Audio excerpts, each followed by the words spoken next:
وہ جوان جو ہی پروان چڑھا ان فوان شباب آیا تو اس کی پیشانی سجدے کے تقدس سے مالا مال ہو گئی، اس کی آنکھوں میں حیا اور شرم کے پہرے آ گئے، اس کے خیالوں میں پاکیزگی آ گئی، اس کی زندگی کے شب و روز نیکی کے ماحول میں بسر ہونے لگے، اس کی راتیں ذکر الہی میں، تلاوت کلام مجید میں اور دن یاد الہی میں روزے سے گزرنے لگے۔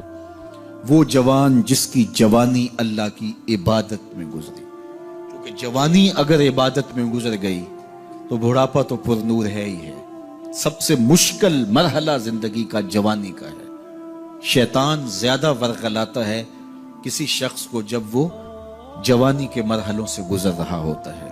تو جس کی جوانی خیریت کے ساتھ گزر گئی اور اس نے اپنی جوانی کے تقدس کو محفوظ رکھ کے منزل تک پہنچا لیا، اپنی عصمت کے جوہر کی حفاظت کی، اپنی آبرو کو لٹنے نہیں دیا، اپنی آنکھوں کی شرم و حیا پر پہرے بٹھائے اور آنکھ کو برباد نہیں ہونے دیا اور اپنی زندگی کے تقدس کا پہرا دیا، تو جو جوان اپنی جوانی کو خیریت کے ساتھ گزار گیا۔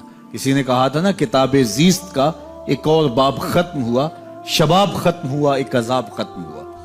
تو جوانی جس کی منزل تک پہنچ گئی خیریت کے ساتھ، عافیت کے سائے میں، مشکل تو بڑا ہے جوانی کو منزل تک لے جانا، خیریت کے ساتھ داغدار نہ ہونے دینا، جوانی کے تقدس کو رسوا نہ ہونے دینا، عصمت کے جوہر پہ کالک نہ لگنے دینا، خواہشات کو غالب نہ آنے دینا۔ آسان کام تو نہیں ہے، مشکل کام ہے، لیکن اگر کوئی مشکل کاٹ گیا، جوانی کے تھوڑے سے ایام میں گزار گیا، اللہ اکبر۔ حضرت شیخ خطلی کہتے ہیں، داتا گنج بخش علی حجویری علیہ رحمہ کے مرشد ہیں، الدنیا یوم ولنا فیہا صوم۔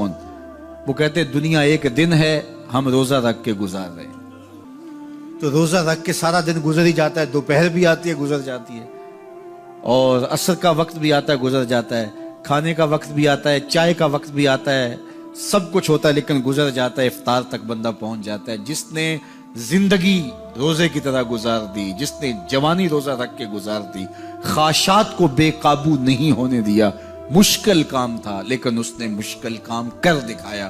اجر کتنا بڑا ہے، سنیے اللہ کے محبوب کی زبان سے سنیے۔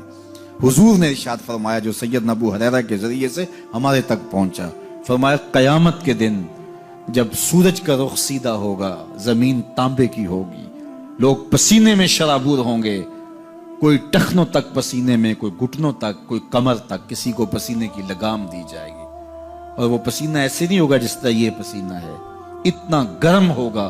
ابن رجب حنبلی کہتے ہیں اس پسینے کا ایک قطرہ اگر احد پہاڑ پہ ڈال دیا جائے تو وہ پگھل جائے، اتنا گرم ہوگا، بدبودار اتنا ہوگا، ایک قطرہ دنیا پہ ڈال دیا جائے، انسان کیا جانوروں کے دماغ بھی پھٹ جائیں، اس پسینے میں لوگ شرابور ہوں گے۔ لیکن جس نے اپنی جوانی کو عافیت سے گزارا ہوگا، کل قیامت کے دن جب کوئی سایہ نہیں ہوگا، اللہ اس جوان پر اپنے عرش کا ٹھنڈا سایہ عطا فرمائے۔ وہ شخص جس کو کسی عورت نے دعوت گناہ دی اور وہ صاحب منصب تھی، صاحب جمال تھی، اور اس نے یہ کہہ کے یہ خواہش، یہ آرزو مسترد کر دی، انی خاف اللہ۔ اسی طرح کوئی عورت ہے تو اس نے اپنے تقدس کی حفاظت کی، اپنی آبرو پہ پہرا دیا اور کسی پیشکش کو ٹھکرا دیا، تو فرمایا قیامت کے دن جب کوئی سایہ نہیں ہوگا، اللہ اسے بھی اپنے عرش کا ٹھنڈا سایہ دے گا۔ کیسا سخت دن ہوگا، اور وہ کس اعزاز میں ہوگا، کس تکریم میں ہوگا۔ یہ تو 4 دن 10-20 سال ہیں، اور وہ 50,000 سال کا ایک دن۔ پھر اس کو اللہ کا شکر ادا کرنا ہوگا کہ اللہ تو نے کتنا کرم کیا میرے اوپر کہ میری جوانی خیریت اور عافیت سے گزری، اور آج اس کا تو کتنا بہتر صلہ مجھ کو دے رہا۔ انسان جب کوئی اچھی بات سنتا ہے تو انسان کی فطرت ہے کہ وہ آگے منتقل کرتا ہے۔ آج کل وہ شیئر کر دیتے ہیں نا، جو بات آئے تو آپ اس کو آگے بڑھاتے ہیں، دوستوں میں شیئر کر دیتے ہیں۔ تو یہ انسان کی فطرت سے افواہیں بھی اس لیے پھیلتی ہیں کہ جو بھی بات آپ سنتے ہیں فوری آپ کی کوشش ہوتی ہے کہ یہ سب سے پہلے دوستوں کو میں ہی بتاؤں۔ تو یہ انسانی فطرت ہے۔ تو جب افواہ اور ایسی چیز، کوئی غم کی خبر بھی ہو، کسی کی وفات کی خبر بھی ہو، تو اس وقت بھی انسان کی فطرت، سست سے سست آدمی بھی پھر جلدی جلدی فون کرتا ہے، آگے بڑھاتا ہے کہ فلاں سے ایک فوت ہو گیا۔ تو چونکہ یہ فطرت ہے، بات کو آگے بڑھانے کا شوق ہے انسان کے اندر رکھا ہے، اس سے چیزیں پھیلتی ہیں. اور پھر جو خیر کی خبر ہوگی یا خیر کی بات ہوگی تو اس کو تو آگے پھیلانے کا پھر ہمارا دین بھی ہمیں ترغیب دیتا ہے، جذبہ دلاتا ہے. تو حضرت ابو ہریرہ اس جذبے کے تحت جو سنتے تھے پھر آگے منتقل کرتے. اب حضور کی بارگاہ سے اٹھ کے جاتے تو سب سے پہلے گھر جاتے اور سب سے پہلے اپنی ماں کو ہی سناتے. اور ماں تھی کافرہ، وہ سننے کی بجائے، خوش ہونے کی بجائے سن کے وہ الٹا ناراض ہوتی اور کوئی نہ کوئی ایسی بات کر دیتی. سید ابو ہریرہ سے گوارا نہ ہوتا. ایک دن انہوں نے کوئی ایسی بات کر دی کہ حضرت سیدنا ابو ہریرہ رضی اللہ تعالیٰ عنہ نے فیصلہ کر لیا کہ آج ماں کو چھوڑ دینا ہے، کیونکہ میں یہ گوارا نہیں کرتا کہ میرے آقا کے بارے میں کوئی ایسا جملہ کوئی بولے. اور تھی گھر میں ماں ہی، بھائی بھی کوئی نہیں تھا، بہن بھی کوئی نہیں تھی، باپ بھی فوت ہو گئے تھے، شادی بھی نہیں ہوئی تھی. تو ماں ہی ماں گھر میں، اور ماں اور بیٹا اکٹھے رہتے ہو تو پھر محبت بھی مثالی ہوتی ہے. تو اب ماں ہی ایک رشتہ ہے مادی دنیا کے اوپر. تو حضرت ابو ہریرہ رضی اللہ تعالیٰ عنہ نے فیصلہ کر لیا کہ چھوڑ دینا ہے. چھوڑ کے گھر سے نکلے، لیکن دل ڈوب رہا ہے کہ ایک ہی تو رشتہ تھا وہ بھی گیا. افسردہ ہے، حضور کی خدمت میں پہنچے. دل و قلب و نگاہ کے مرشد اولین نے ابو ہریرہ کی اداسی دیکھی تو فرمایا ابو ہریرہ کیا بات ہے؟ تو حضرت ابو ہریرہ جس طرح بندہ پھٹ نہیں پڑتا تو عرض کی حضور میری ماں کی ہدایت کی دعا کر دیجئے. ساری کہانی 2 لفظوں میں بیان کر دی، میری ماں کی ہدایت کی دعا کر دیجئے. حضور نے نہیں پوچھا کیا ہوا، کیا ماجرا ہوا، فوراً ہاتھ اٹھ گئے. اور لفظ کیا تھے؟ اللہم اہد ام ابی ہریرہ تھا، اے اللہ ابو ہریرہ کی ماں کو ہدایت دے دے. ادھر انہوں نے بے چینی سے یہ بات کہی، ادھر حضور کے ہاتھ اٹھے. پھر ان اٹھے ہوئے ہاتھوں کو خالی تو موڑا ہی نہیں جاتا. اجابت کا صحرا، عنایت کا جوڑا، دلہن بن کے نکلی دعائے محمد صلی اللہ علیہ وسلم. تو حضور علیہ السلام نے ہاتھ اٹھا دی، حضرت ابو ہریرہ نے دوڑ لگا دی. کسی نے پوچھا ابو ہریرہ آج بڑی جلدی ہے؟ کہا آج ہی تو دیکھنا چاہتا ہوں، گھر پہلے میں پہنچتا ہوں یا حضور کی دعا پہلے پہنچتا ہوں. جا کے دروازے کو دستک دی، اندر پانی کے کھنکنے کی آواز آ رہی تھی جس طرح کوئی غسل کر رہا ہو. آواز دی تو آواز آئی، بیٹا ابو ہریرہ ٹھہرو. میں بھی آئی. کہا لہجے سے سمجھ گیا اس میں محمد عربی کی دعا بول رہی ہے. تھوڑی دیر کے بعد میری ماں آئی تازہ آثار وضو سے، اور غسل کی وجہ سے ان کے جو ہے وہ بالوں سے قطرے ٹپک رہے تھے اور لبوں پر میرے حضور کا کلمہ جاری تھا. اللہ اکبر. سیدنا ابو ہریرہ تیرے مقدر پہ قربان. ایک سفر میں حضور علیہ السلام اور اصحاب گامزن تھے کہ راستے میں قیام کیا تو ایک قبیلے کی صلح کروانے کے لیے حضور علیہ السلام تشریف لے گئے. وہاں کچھ تاخیر ہو گئی تو صحابہ نے حضرت ابوبکر صدیق کو کہا کہ حضور رک گئے ہیں تو نماز کا وقت جا رہا ہے، آپ نماز پڑھا دیجیے. حضرت ابوبکر صدیق رضی اللہ تعالیٰ عنہ مصلی پہ کھڑے ہو گئے. اب نماز شروع ہوگی، ادھر سے حضور بھی فارغ ہو گئے. تو آقا کریم تشریف لائے. تو آقا کریم علیہ السلام جو ہی تشریف لائے تو صحابہ کی صفیں بندی ہوئی تھی. حضور کو دیکھا، انہوں نے راستہ چھوڑ دیا. پیچھے سے لے کر کے مصلی تک صحابہ نے حالت نماز کے اندر حضور کے لیے راہ کشادہ کر. کاش کہ یہ حدیث سب لوگوں نے پڑھی ہوتی اور امت میں اتنے فرقے نہ بنتے اور یہ سوچ کبھی نہ پنپتی کہ نبی کے خیال سے نماز ٹوٹتی ہے. یہاں تو راستے چھوڑے جا رہے ہیں، یہاں تو پروٹوکول دیا جا رہا ہے. اللہ اکبر. اور یہ حدیث کہیں چھپی نہیں ہے، بخاری کے اندر چھپی ہوئی. اللہ اکبر. آقا کریم علیہ السلام تشریف لائے تو صحابہ نے راستہ چھوڑنا شروع کر دیا. نماز بھی چل رہی ہے اور حضور کا راستہ بھی چھوڑ رہے ہیں. بالکل حضرت ابوبکر صدیق کے پیچھے آ کے حضور کھڑے ہو گئے. وابو بکر لا یلتفت یمینا ولا یسارا. جب آپ نماز پڑھتے تھے تو نہ دائیں دیکھتے نہ بائیں دیکھتے، پوری توجہ انہماک ہوتا.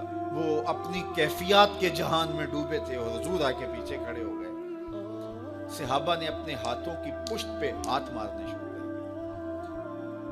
مقعن و تصدیہ، قرآن نے تالی لگانا، سیٹی مارنا یہ شیطانی اعمال ہیں، لیکن ہاتھ کی پشت پہ ہاتھ مار کے متنبع کرنا یہ مختلف مواقع کے اوپر یہ جائز ہے. تو اب جب حضور آ کے پیچھے کھڑے ہو گئے اور صحابہ سمجھے کہ حضرت ابوبکر صدیق ایک استغراق کے عالم میں ہیں، ایک کیفیت کے جہاں میں ڈوبے ہیں، تو انہوں نے اپنے ہاتھوں کی پشتوں پہ ہاتھ مارنے شروع کر دیے۔ تو حضرت صدیق اکبر سمجھ گئے کوئی غیر معمولی واقعہ ہو گیا۔ دیکھا پیچھے حضور کھڑے تھے، اللہ اکبر۔ تو حضرت صدیق اکبر مصلی سے سرک کے پیچھے آنے لگے تو آقا کریم نے اشارہ کیا رکو نماز پڑھاؤ۔ سیدنا صدیق اکبر اس کے باوجود پیچھے آ گئے۔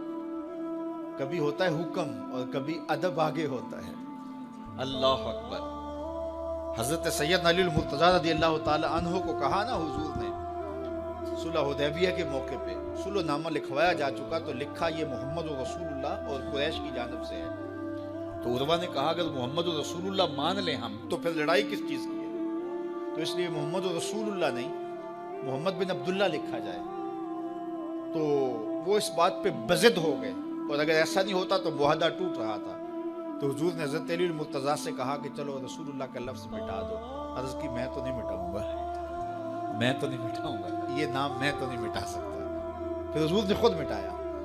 اب یہاں حضور نے کہا ابو بکر رکو، لیکن حضرت ابو بکر نہیں رکے، پیچھے آ گئے۔ اور پھر حضور خیر مصلی پہ گئے، نماز ہوئی، سلام پھرا تو حضرت ابو بکر صدیق رضی اللہ تعالیٰ عنہ کو حضور نے کہا ابو بکر جب میں نے کہا تھا تم رکے رہو تو تم کیوں پیچھے آئے؟ تو سنو حضرت ابو بکر نے کیا جواب دیا رضی اللہ تعالیٰ عنہ۔ کروڑوں سلام، لاکھوں عقیدتوں اور نیاز مندیوں کے خراج ان کی چوکھٹ پہ عرض کرنے لگے ما کانا لابن ابی قحافہ ان یؤم رسول اللہ صلی اللہ علیہ وسلم۔ حضور ابو قحافہ کے بیٹے کی جرت کب ہوئی کہ رسول اللہ کے آگے کھڑا ہو کے نماز پڑھائے؟ یہ ابو قحافہ کے بیٹے کی ہمت کب ہوئی کہ رسول اللہ کے سامنے کھڑا ہو کے نماز پڑھائے؟ تو ادب پہلا کرینہ ہے محبت کے کرینوں میں۔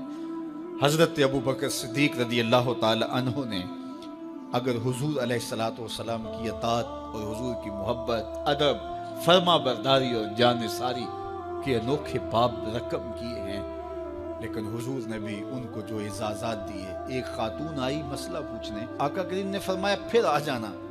اس نے کہا پھر آؤں اور آپ نہ ملے؟ تو کہا میں نہ ملوں ابو بکر تو ملیں گے نا، اللہ اکبر۔ تو اپنے بعد اشارہ دے دیا ان کی طرف کہ میرے بعد میرا نائب ابو بکر ہے، اللہ اکبر۔ عزتوں کی مسند اور عزتوں کی معراج اور عزتوں کے مقام پہ سیدنا صدیق اکبر رضی اللہ تعالی عنہ کو بٹھایا۔ میرے والد گرامی رحمت اللہ تعالی علیہ نے پوری زندگی میں کوئی ایک تقریر بھی ایسی نہیں کی جس میں یہ اشعار نہ پڑے ہوں۔ جب وہ خطبہ پڑھتے تھے تو خطبہ پڑھنے کے بعد یہ اشعار پڑھا کرتے تھے جس میں اس کی کیفیت ہے کہ جو حضور کے شہر میں جانے کے لیے تڑپتا ہے۔